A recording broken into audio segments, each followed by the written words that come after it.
You know, medical treatment is the third leading cause of death, third right now. And that only accounts for medical treatment in hospitals. If you moved it to outpatient treatment as well, God only knows what it would be. Higher, I'm sure. So how can this possibly be? Well, when we talk about death from medical treatment, we have to be fair about this and say that a lot of people die in the hospital because they're awfully sick when they get there with diseases that were lifestyle induced. My mother died in a hospital, and she died from two things: self-neglect and drinking the medical Kool-Aid, thinking that the things that they were doing to her were going to help, and they didn't. My mother died at 78, and she comes from a family of people who live way into old age, so quite prematurely.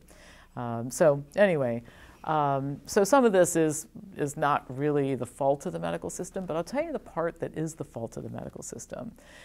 There's medical error. One thing that we tell everybody is if you or a family member is in the hospital, you need advocates. If you're going to be there for any long period of time or even overnight, you can have an advocate. If you're going to be there for a couple of weeks, you're going to need a few of them to rotate so that you can keep track of medications and things of this nature, because mistakes happen, some of them fatal. Another one is that medical treatment is often given instead of diet and lifestyle advice, and all medical intervention has some side effect.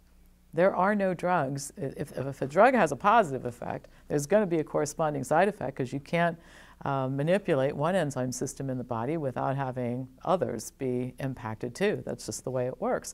So when we give people drugs or when we perform procedures, there are always risks associated with procedures, and we don't tell people that there's a better way to heal up their health, we often induce more health issues. In fact, I'm sure you've met people where it's very difficult to determine, is this person suffering from a disease, or is this person more suffering from the treatment that has been given for the disease with all the procedures and drugs and all that sort of thing. So our quality of medical treatment, we do a lot of quantity of medical treatment in this country, but the quality of it is not so good. And one of the biggest reasons is that it's symptom control rather than addressing the cause.